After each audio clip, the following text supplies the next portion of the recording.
Hello everyone, this is part 15 of What If Naruto Was the Child of the Moon in Percy Jackson, and I hope you guys enjoy this video and to like, to subscribe, and check out the playlist, to see more comment down below. Now let's start the intro. They call me a god. They call me a god. They call me a god.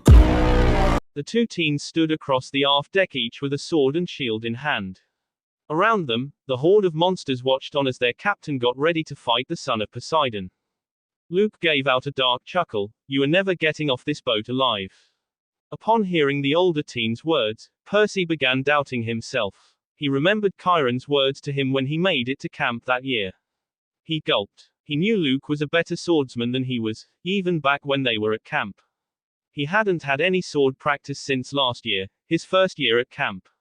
It was that moment he knew he FCK'd up. But then, Naruto's words echoed in his mind. "I trust you," said the blonde's voice. Percy took a deep breath. Time seemed to slow down as one droplet fell from the broken fountain's opening. The silence was deafening. Not even Luke's horde dared to make a sound as the two warriors face off. Just as the droplet made an audible sound, the two charged. Luke wanted to finish this quickly. He lunged at Percy, expecting him to block with his shield, to which the son of Poseidon did. Luke thought that stab to the shield would dispel the transformation and turn Naruto back to normal, but the shield held, confusing the son of Hermes. Percy smirked and counterattacked with Riptide. The son of Hermes quickly got over his confusion and knocked away Percy's sword. "Not bad," Luke said. "But not good enough." He attacked again. This time, it was a swipe to the head.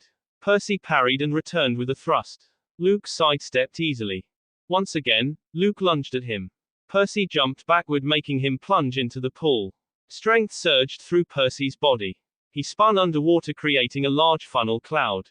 He blasted out of the deep end of the pool behind Luke. The force of the water left him down on the ground, spluttering and blinded. The son of Poseidon quickly struck, but the older teen parried his strike with his sword. Luke spun to knock down Percy, but the latter jumped to avoid his feet. On the way down, he tried to slam his blade on Luke's head. The older teen barely managed to raise his shield up to block with its outer ring. With Percy's enhanced strength from the water, he managed to shave a part of Luke's shield away. Luke threw his broken shield at the younger demigod, forcing him to hide behind his shield. After that, he lunged forward, jabbing his sword on Percy's thigh. Despite the pain, Percy was able to slam the shield on his opponent's sword hand, making him yell in pain and release his sword. Immediately after that, he slammed his shield on Luke, making him fly back to the pool. The son of Poseidon fell to his knee. After that, the adrenaline may have masked the pain of his wound, but his leg was losing its strength to hold the rest of his body up.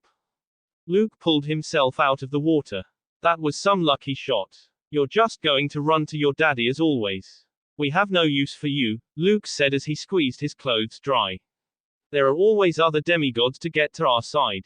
He turned to his horde. "Boys, it's dinner time." Bursts of cheers erupted from the army as they began to charge forward. The demigods closed their eyes as they resigned to their fate. A puff of smoke came from the shield beside Percy, revealing Naruto unscathed from the slashes and stabs Percy blocked from his opponent earlier. "It doesn't end like this," Naruto yelled in defiance. He charged forward, intercepting Orochimaru. Their blades met, neither of them was giving an inch to the other. The horde forged forward past the two shinobi, but a single arrow whizzed past the demigods' heads and planted itself in front of the monster leading the charge. For a split second, Luke's guards were too stunned to do anything except watch the snake woman pick up the arrow to study it. Looking forward, they saw that the meals was still bound. It surely didn't belong to any of them. She looked up to where she thought it came from.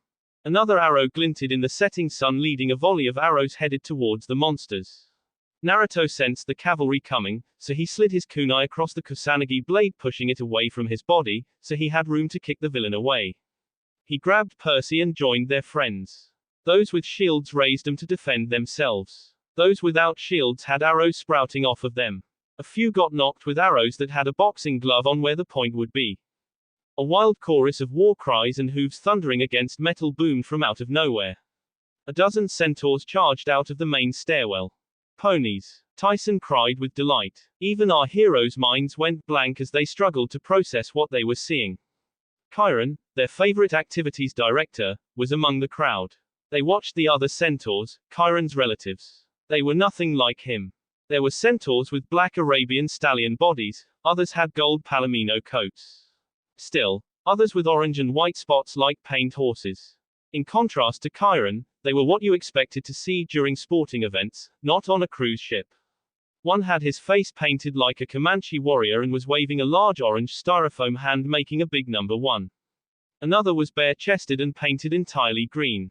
A third had googly eyeglasses with the eyeballs bouncing around on slinky coils, and one of those baseball caps with soda can and straw attachments on either side.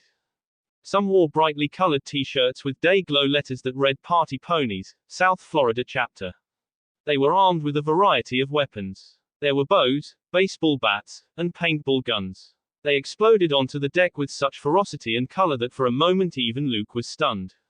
But the thing is, you wouldn't know if they were to celebrate or fight. Apparently, they were here for both. Luke took that moment to raise his sword and join the fray, but he didn't get to attack. One of the centaurs fired another of the custom-made arrows at Luke, knocking him back into the pool.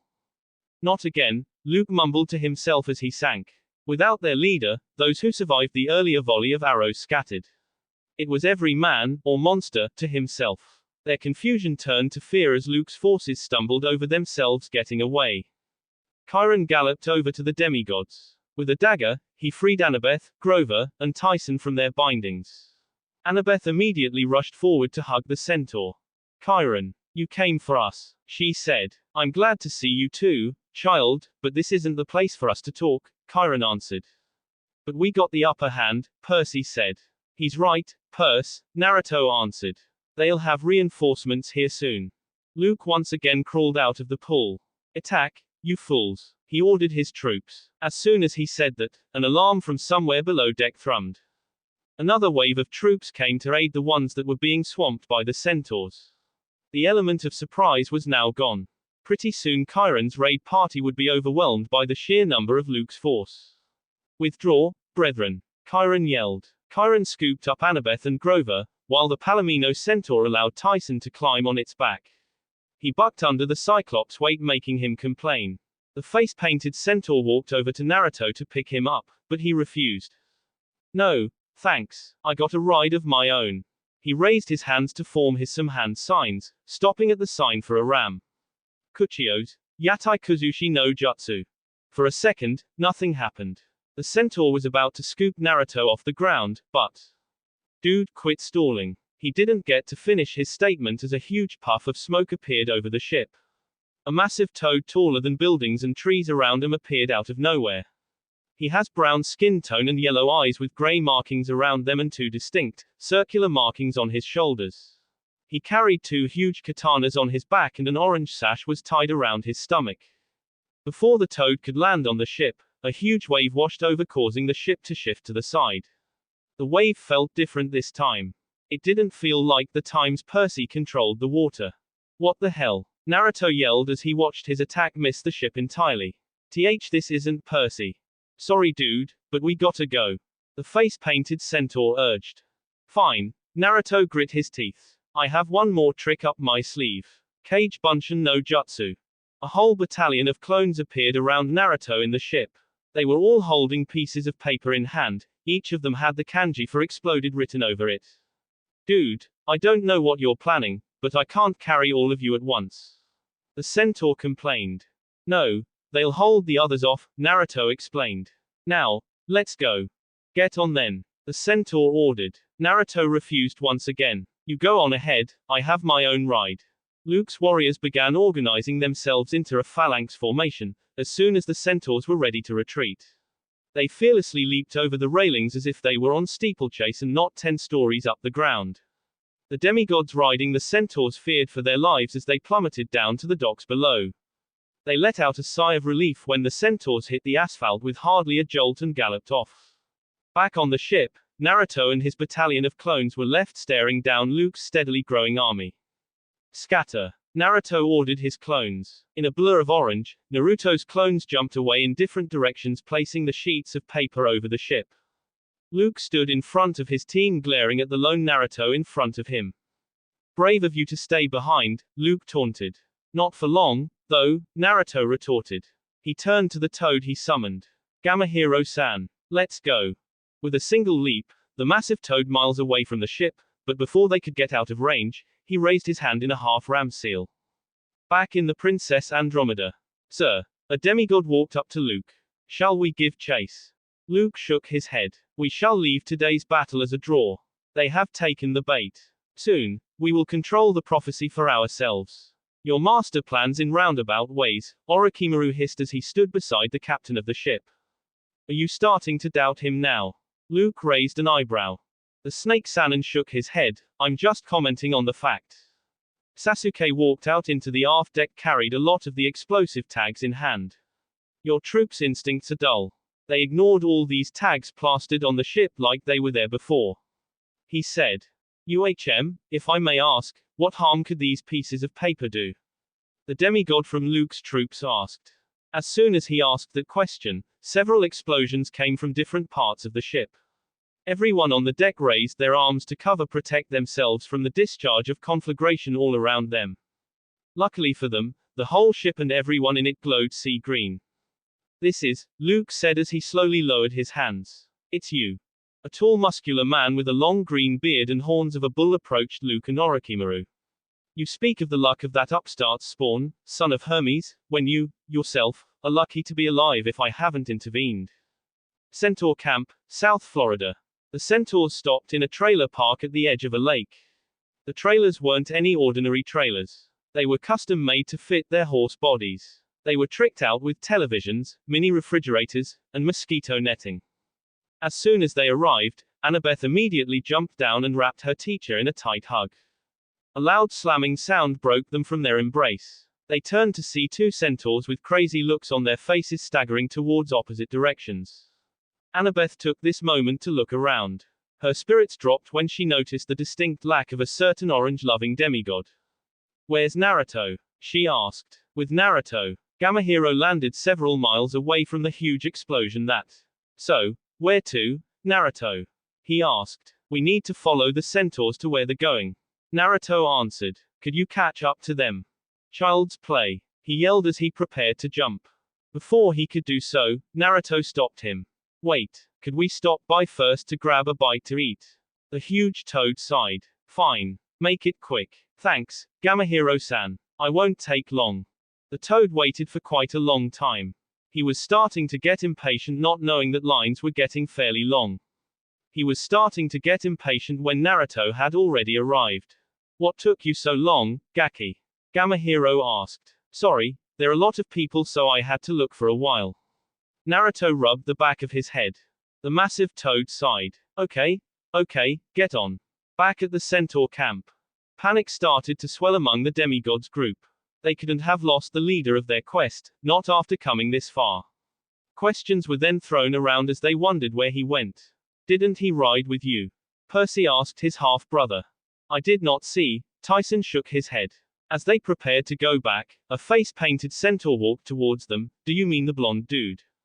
Where did he go? She demanded. He stayed behind with those paper thingies, the centaur answered.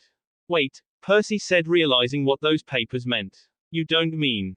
What do those papers do? Annabeth demanded. Those are paper bombs, Percy answered.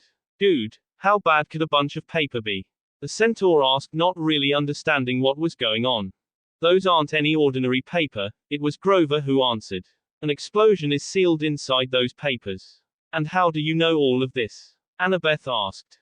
Naruto used to use them all the time for pranks back at Yansei, though he modified them so they were harmless. So if he's using the real deal now, no, he couldn't have. Her voice trailed off. A veil of silence draped over the group as they realized what he intended to do. But they didn't have time to mourn as a tremor shook the ground. Earthquake. The centaurs panicked and galloped around. The horsemen panicked, even more. A massive brown toad landed on the lake. Standing on top it was the familiar blonde-haired shinobi the group of demigods all know and love. He seemed to talk to the massive toad. With a giant puff of smoke, the toad disappeared without a trace, causing the blonde to fall from a lot of stories high above the ground. The Centaurs expected him to sink into the water of the lake, but their expectations were shattered when he landed nimbly on the surface of the water. The blonde walked past, dumbfounded looks on their faces. "What's up, Chiron?" Naruto greeted the immortal centaur. "I heard you're back as activities director." "Hello, Naruto. I'm glad to see you're all right. I have you to thank for the reinstatement of my position." "Well, I did promise that we would clear your name," Naruto answered. During their exchange, Annabeth walked up to Naruto with her arms crossed and an irritated look on her face. She cleared her throat to get Naruto's attention. "That was risky, you herd-headed idiot," Annabeth scolded. "Hey, Annabeth." Naruto gave off a nervous chuckle as he tried to appease his fellow blonde. "You're blooming today. Did you do something with your hair?" "Flattery won't help you, Naruto. Besides, you were with me the whole day. You know I had no time to fix it since we arrived at Miami," Annabeth answered. Naruto started to back away, but Annabeth lunged at him and caught the blonde to give her a piece of her mind. He wasn't too mad at Naruto. He just made the daughter of Athena worried about him, that's all. Okay, Annabeth. I got it, but you do know I can handle myself, right?" "Yes, I know, but you can't blame me if I still worry about you." I know, Naruto said. "I'm always careful, you know." Percy decided that it was time to voice his opinions. "That's nice and all, but what about, but I'm curious." He turned to Chiron. "How'd you know to find us in Miami?" "Advanced planning, my dear. I figured you would wash up near Miami if you made it out of the sea of monsters alive. Almost everything strange washes up near Miami." "Gee, thanks," Grover mumbled as he stroked their little puppy's head. "Oh no, Chiron said. I didn't mean that." "Oh, never mind, I am glad to see you, young satyr. We have to catch up on your travels so far. Anyway, I was able to eavesdrop on Naruto's iris message and trace the signal. I asked her to alert me to any important communications in this area. Once we found your signal, it was only a matter of time to rush to your aid. And as you saw, distance is basically non-existent to us. So what now?" Percy asked, his gaze directed towards his brother who was being taught by the Centaurs to use a paintball machine. "Are we letting Luke and his troops get away with what they did?" Chiron knelt in front of Percy and started to treat his wounds. "I'm afraid this is a draw. Our forces were not enough to take their ship. Luke wasn't organized enough to pursue us. Not to mention the surprise I left for them," Naruto added. Chiron nodded. "Nobody won, Percy. But we got the fleece," Annabeth interjected. "We sent Clarice ahead to camp. We can count this as a win, right?" The immortal centaur ignored her question. Instead, he turned to face the demigods and said, "You are all true heroes. I commend you for a job well done on this quest. As soon as we tend to Percy's wounds, you must return to Camp Half-Blood. The others will carry you." "Are you coming too?" asked Percy, who was confused at how the centaur phrased his statement. "Oh, of course, my boy. I'll be relieved to get home." He turned to the rowdy centaurs and gave them a distasteful look. "My brethren here just do not appreciate the classics. Besides, I must have some words with Mr. D. There's the rest of the summer to plan. So much training to do. And I want to see, I'm curious about the fleece." Percy was silent, thinking about everything that happened. Even the commotion Tyson made over at the campfire. The lovable Cyclops let loose a barrage of blue projectiles, sending one of the centaurs sending him flying into the lake. The centaur rose from the water grinning, covered in swamp muck and blue paint, and gave Tyson 2 thumbs up. Naruto watched them with an amused expression. "Naruto, Annabeth, Grover," Chiron said. "Perhaps you could supervise Tyson and my cousins before they can teach each other too many bad habits." "Sure, Chiron," Annabeth said and motioned her 2 friends to follow. "Come on, you two." "But I don't like paintball," Grover protested. Naruto took the puppy from the satyr's arms so Annabeth could drag him away. Naruto sat the little bundle of happiness on the ground and said, "You go and explore for a bit, K-girl. But don't go too far." The little puppy raced to the bushes and disappeared in the shrubbery.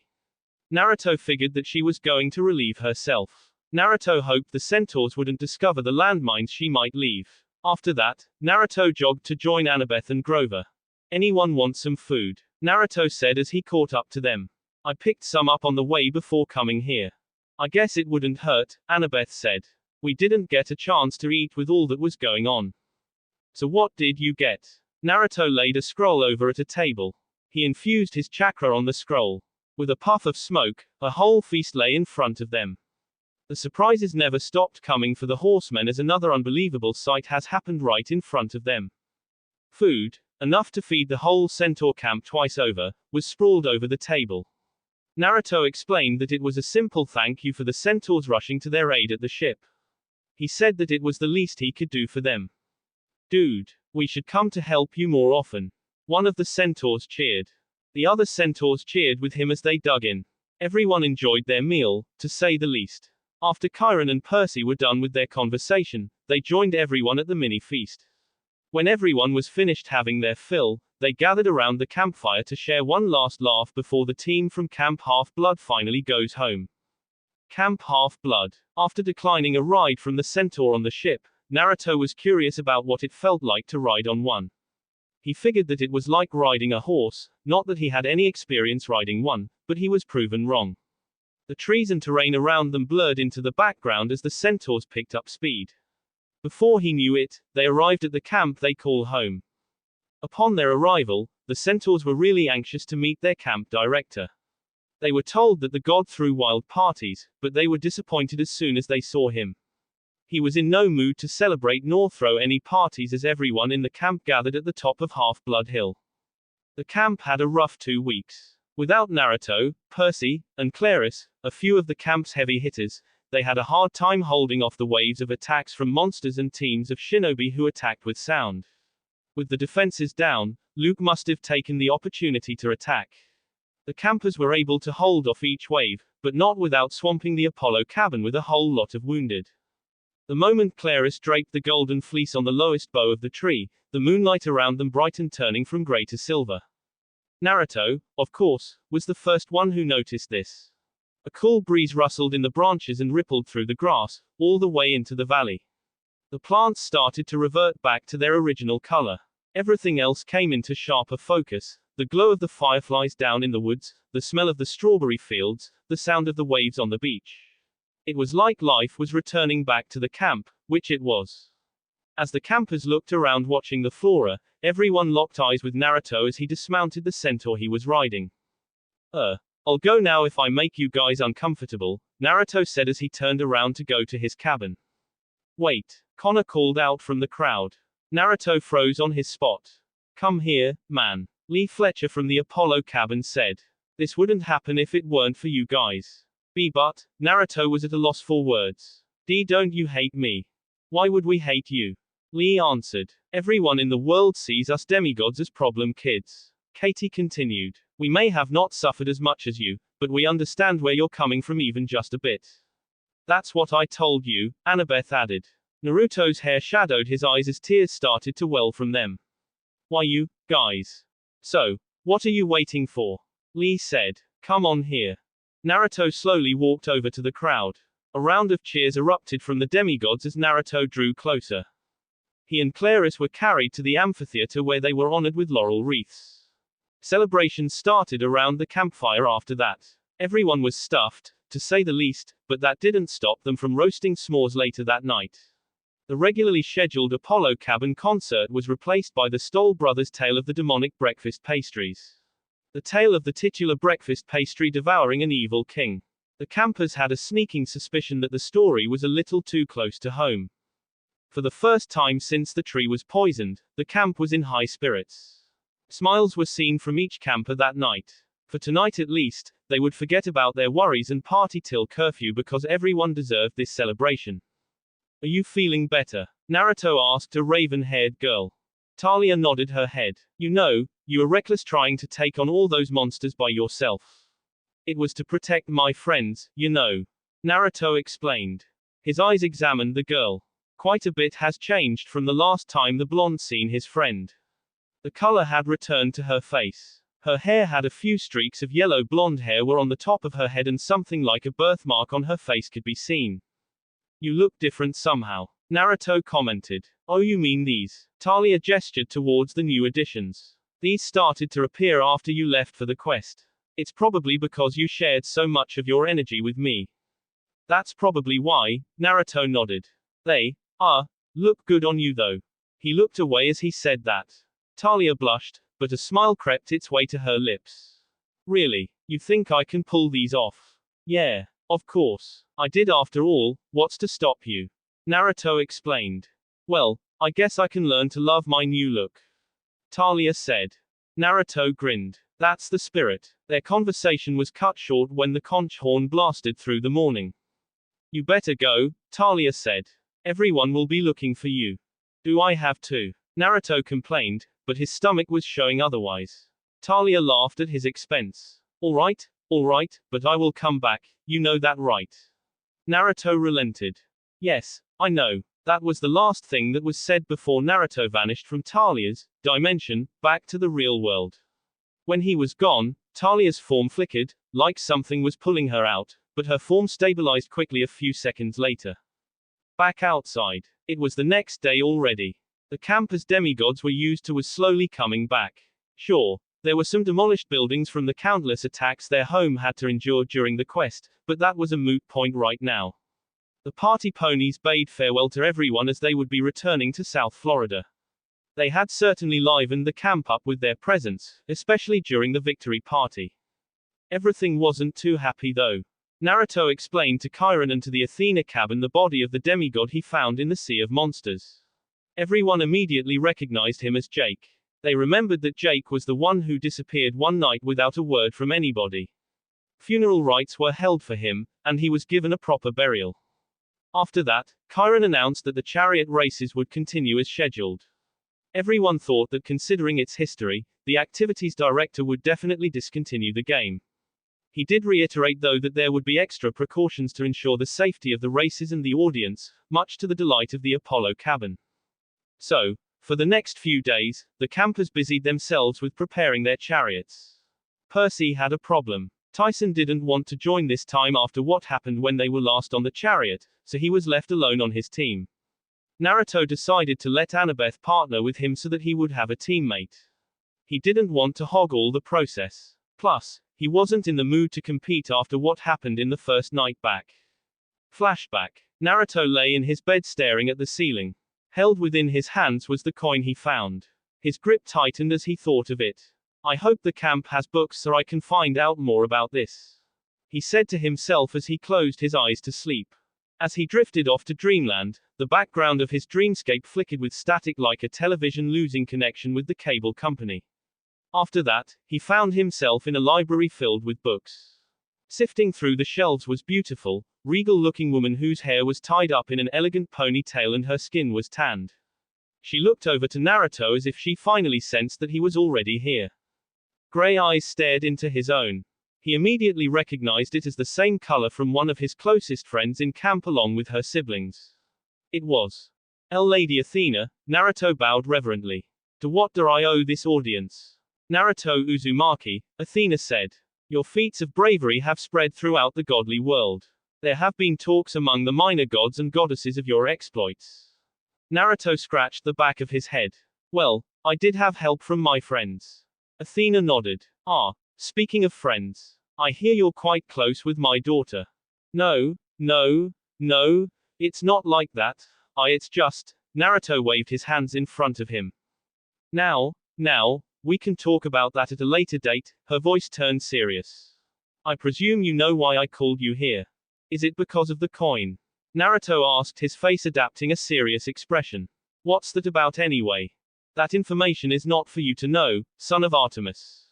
You have simply stumbled upon something you weren't supposed to. She explained. Is that so? I'm sorry. I didn't mean to. It is fine. I commend you though for not divulging this information to you friends to the quest. Well, I didn't think it was relevant at that time. And I expect you to keep what you know to yourself. I advise you not to pursue this any further. You will not find this information in any of the history books. Do we understand each other? Yes, ma'am. Well then, you have been warned. If you do otherwise, well let's just say I am not a goddess you want to trifle with. Don't worry, Lady Athena. I never break my promises. Very good. Now run along now. But how? End of flashback. Well, that didn't stop him from helping with the camp repairs with his clones and helping Tyson pimp out the chariot. It was the least he could do to help out his friends. As if almost every day, the campers of Cabin 6 bombarded him with questions about their fallen brother. It was easier to answer them before Athena hijacked his dreams, but the days after that, it was harder to bite his teeth about a secret mission their mother was hiding from everyone. On the day of the race, everyone was buzzing about the chariot race. Naruto walked through the camp with the little puppy he named Luna. The little girl actually had become sort of a camp mascot. She was super friendly to everybody, but that's not what we're here to see today. There was a race today. So, there they were ready to race, almost the same way they did the first time with Tantalus. The charioteers and the people in the stand watched the skies nervously, half expecting to see Stymphalian birds gathering. But there wasn't any. The camp's shields were doing the job, making for a beautiful day to race. Tyson and Naruto greeted the prized races on the track. The both of them looked proudly at their handiwork on the chariot. They really did it this time. You know, everyone's upping the game ever since they've known you weren't joining the race, Annabeth said. Oh, really? I asked. They must be really excited to race then. They sure are. I mean, look at the determination on their face. She gestured to the others. Don't you think that's because of the prize for the race? Naruto stated, causing everyone in the group to share a round of laughter. Are you sure you're okay not joining? Percy asked just to make sure. Nah, man. I'm good. I don't want to hog all the prices. Naruto joked, though Percy had a sneaking suspicion that Naruto would win the race again if he were to join. Nice watch you got there, he commented, noticing the new addition to Percy's arm. He looked at his wrist. There lay a white and silver clock face attached to a black leather strap. It looked just like any other watch. Oh, this. Tyson gave it to me. He was working on it all summer, right, Tyson? Percy said. Tyson blushed, scratching his cheek. So, what does it do, big guy? Naruto asked. It's a surprise, Tyson said. Just hit the button on the side if you need help. Cool, can't wait to see what it does, Percy said. Say, Tyson. I know what you will tell me, Tyson said, looking ashamed. Poseidon did care for me after all. Well, he sent you to help me. Just what I asked for. Percy blinked. You asked Poseidon for me. For a friend, Tyson said, twisting his shirt in his hands. Young cyclopes grow up alone on the streets, learn to make things out of scraps. Learn to survive. But that's so cruel. He shook his head earnestly. Makes us appreciate blessings, not be greedy and mean and fat like Polyphemus. But I got scared. Monsters chased me so much, clawed me sometimes. The scars on your back. A tear welled in his eye. Sphinx on 72nd Street. Big bully. I prayed to Daddy for help. Soon the people at Merryweather found me. Met you. Biggest blessing ever. Sorry I said Poseidon was mean. He sent me a brother. You're the best brother I could ever ask for, Percy answered. Naruto and Annabeth smiled at the exchange. See, Tyson. I told you he would come through, Naruto elbowed Tyson. It was a beautiful moment to behold. The two brothers finally acknowledging each other. But they didn't have time to savor the moment for long as Chiron slammed his hooves on the pavement, signaling that the race was about to start. Go, brother. You will win, Tyson said. Give. Hell, Naruto said. Got it. Percy and Annabeth said at the same time. When Chiron gave the signal to start the race, the horses knew exactly what to do. The chariots shot down the racetrack. Charioteers held on tight as they eyed the other defenders, each waiting for anyone to make the first move. As they made the first turn, the Hermes chariot decided to attack first. It just so happened that the Ares chariot was the one beside them. Percy's chariot easily passed them both, with the Apollo chariot not too far behind them. Annabeth threw a javelin to intercept a lead-weighted net that was fired towards them. This was immediately followed up by a javelin aimed at their chariot's wheels. The javelin shattered, but not without destroying some of the spokes. The chariot lurched and wobbled, but it kept going. Although, the Apollo cabin caught up with them and were now neck and neck with them. The other chariots easily passed the Ares and Hermes chariots, who were still locked in battle. The Apollo decided to attack Annabeth. He was a first-year camper, but Naruto had to give it to him. He sure had guts. They clashed for a while, but in the end, Annabeth proved to be the better fighter. She managed to knock both campers out of their chariot. The horses went crazy, riding towards the crowd. Campers scrambled for their lives to get out of the way. The chariots, then, thundered past the starting line, signifying the final lap of the race. The Hephaestus cabin was slowly gaining towards the current first places, Percy and Annabeth. Cables shot from their chariot and latched themselves of the Athena chariot. The latter shuddered as it was pulled backward and the Hephaestus chariot forward. Annabeth immediately drew her knife to hack through the cables, but it was to no avail. The cables were simply too thick. Percy's quick thinking got them out of the predicament. He switched with her, allowing him to draw riptide and slash the cables like a hot knife through butter. The Athena chariot lurched forward, but the Hephaestus cabin easily pulled up next to them. Charles Beckendorf clashed with Percy. Amidst their fighting, the Ares cabin was gaining on the two of them. Apparently, she was able to hold off the Stoll brothers. The three chariots were not neck and neck as they barreled through the track. Charles Beckendorf took out a brown satchel and threw it to the Athena chariot. It stuck to the floor and began billowing green smoke. Greek fire, Annabeth yelled. Get rid of it. Percy blocked a strike from Charles. The head of the Hephaestus cabin was doing a great job of stalling Percy in time for the satchel to explode on them. He had to focus on defending the both of them. If he shifted his focus to the bag of Greek fire, Charles could attack his partner and they would end up crashing. The crowd watched as the two traded blows with each other as the satchel fizzled in the Athena chariot. Percy punched a button on his watch, making it expand like an old-school camera shutter with a leather strap.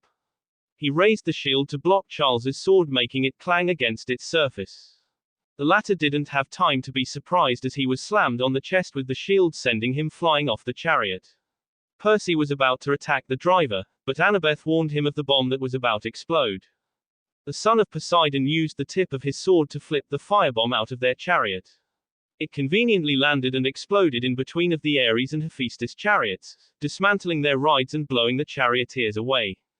Everything was smooth sailing from there. There was no one else to challenge them after the lights show. Annabeth pulled the reins for their last turn. The chariot careened dangerously at the curve like it was going to capsize anytime. Somehow, though, the chariot held strong and managed to cross the finish line. The crowd erupted into a cheers. As the two charioteers dismounted their rides, the crowd mobbed them and started chanting the names. Annabeth tried to speak up to the crowd to thank Tyson and Naruto, but the crowd didn't want to listen, but she still managed to get her word out. Percy even managed to brag about his baby brother. The whole camp carried Percy and Annabeth to the winner's platform. Chiron and the previous champion, Naruto, awarded them the laurel wreaths. Line break. For the next few days, the campers enjoyed their stay in the camp. Even Tyson was getting the appreciation that he deserves from the other campers. Naruto never forgot to visit Talia in her tree to check on her. Grover told everyone that he had impressed the council so much for surviving his first quest as a searcher and clearing the way for future searchers that Old Goats gave him a 2-month-long break and a new set of reed pipes. Although, the satyr's reed pipe skills haven't improved at all. He was playing the Sum, YMCA, or something, and the strawberry plants went crazy. Naruto didn't know if they were going to the direction of the music or asking for help to put them out of their misery. As they listened to their friend play his new pipes, other aspiring searchers came and thanked Grover for what he did.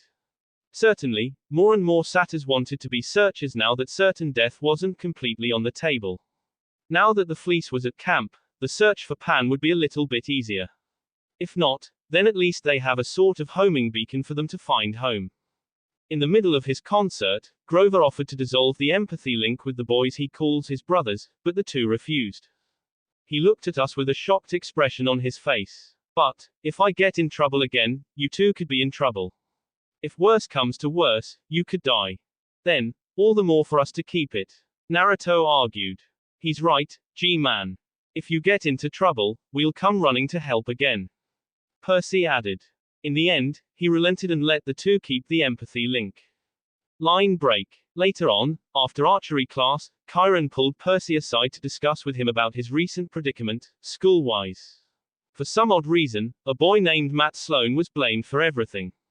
Percy was shocked by the news, to say the least. He was pretty sure that he would have come up with a stupid story that teachers would believe, but that wasn't the case. But, how could that happen? Percy asked. Chiron's gaze switched over to a certain blonde-haired boy who was walking with Annabeth to their next class. I have a pretty good idea on who might be responsible. Percy followed his gaze. You mean Naruto? I don't know, Percy. It's unlikely that he has the ability to manipulate the mist, since he is as new as you are, but it is possible that he has a similar ability to that. Chiron explained. That would be useful when I get attacked in school again, Percy said. Chiron nodded. I will teach you how when you are ready. One more thing, Chiron added. You better call your mother. He unclipped a cell phone from his quiver and handed it to Percy. Percy rang his mother's number. As soon as the call connected and he said hello, Sally Jackson didn't stop to breathe as she scolded Percy for sneaking off to go on a dangerous quest without permission. After her long sermon, she finally took a pause to catch her breath. Oh, I'm just glad you're safe. I'm sorry, Mom, Percy said. I won't scare you again. I promise. Don't promise that, Percy. You know that things will only get worse. She tried to keep her voice straight. At least Naruto was with you, right? Yes, Mom, Percy answered. We always watch each other's backs. That's good, Sally sighed in relief. Speaking of him, where is he? He's on the way to the next class, Percy said. Can I talk to him? Sally asked. Percy looked up. Naruto was not too far away yet. He yelled for his name, catching the blonde's attention. He mouthed, Mom, which the shinobi recognized and ran towards Percy. He raised the phone to his ear and said, Hey, Aunt Sally. Naruto. I'm so glad you're safe. Sally said as soon as he heard Naruto's voice. Yeah, Mom. The blonde answered excitedly. He caught the slip of his tongue and rushed to correct it. Oops, I didn't mean. Sally waved off Naruto's concern. No, it's fine, Naruto. You're always part of the family. You can call me Mom if you like. Thank you, Mom. Stay by each other's sides, Naruto. At least, when you're on a quest, I know my boys are safe. You got it. We always got each other's back. The three caught up with how they were holding up so far. Sally brought up how Percy managed to survive a year without getting expelled. Percy explained that it was thanks to Naruto that the blame of the fire was shifted away from him. Although the son of Poseidon was still welcome to return to Merryweather, Percy still expressed his desire to move since the teachers didn't know how to deal with people like him. Sally reassured him that they would think of something. Later that evening, two demigods and a cyclops were sitting by the sand dunes overlooking Long Island Sound. They decided to ditch the sing-along with the help of the Kage Bunshin no Jutsu and the Henge no Jutsu. A moment later, Tyson broke some news to us. Dream came from Daddy last night. He wants me to visit. Percy and Naruto were shocked by the news. It was the blonde who recovered first, managing to say, What are you going to do when you get there? UHM wants to work at the Cyclops Forges. He called it an internship. Percy finally managed to get a word in. Tyson nodded. Yeah, that one. Percy's gaze shifted to the sand dunes. He couldn't help but feel jealous at the opportunity his brother was getting while he would stay in camp to train. Naruto placed a hand on his shoulder. When will you leave? Naruto asked. Now, Tyson answered. Wait, now. As in now. The Cyclops nodded. His brother didn't know what to say. We're both happy for you, you know, Naruto said with a bright smile. He elbowed Percy. Isn't that right, Percy? Why yeah, sorry about that. I'm just surprised, that's all. Percy forced a smile. I really am happy for you even though I am a little jealous.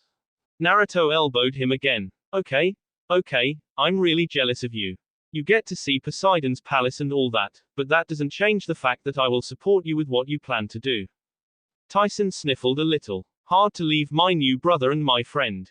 Naruto pouted. Can't I be your brother too? Yes, you can. Tyson smiled. Have to leave so I can make weapons for you. You will need them. He managed to continue, though his voice was trembling. That will be good experience for you, big guy. Naruto said. You could learn a lot from the other Cyclops. Percy nodded. I know you will make great weapons. I bet they'll tell good time too. Yes I will. Tyson sniffled. Use the shield well. And sorry I didn't make one for you, Naruto, no time. Don't worry about it. Just make one for me next time. Naruto chuckled. Besides, your ride's here. Naruto pointed to the surf where the familiar rainbow-colored mane was jutting out of the water's surface. The three brothers shared on final hug. They didn't know when they would see each other again. It might take a long time before they see each other again, so they had to savor every moment possible. Have to go now, Tyson said. Take care, Big guy, Naruto said. We'll miss you. Percy and Naruto had to get ready for bed after Tyson had left. They had stayed by the beach until curfew, so there was no more time to mourn the big guy's departure. It was much more for Percy since he would be alone in his cabin again. As they trudged back to their cabins, dark clouds started to form at the boundaries of the camp. A storm pounded on the outside world. Naturally, not a drop of rain fell inside the camp. The Time Lord visited the two boys and began taunting them, but not for long. Percy's dream shifted to his father's palace under the sea, while Naruto dreamt of home and his old friends. The next day, it was another normal day for kids at camp. Well, no one can fault them for their naivety. Naruto woke up in the wee hours of the morning for an early morning for another early morning training. Luna didn't even budge when Naruto got out of bed. She decided to sleep some more. So, there he was again doing some laps all over camp. Towards the end of his training, Naruto passed by Talia's tree to visit her once again.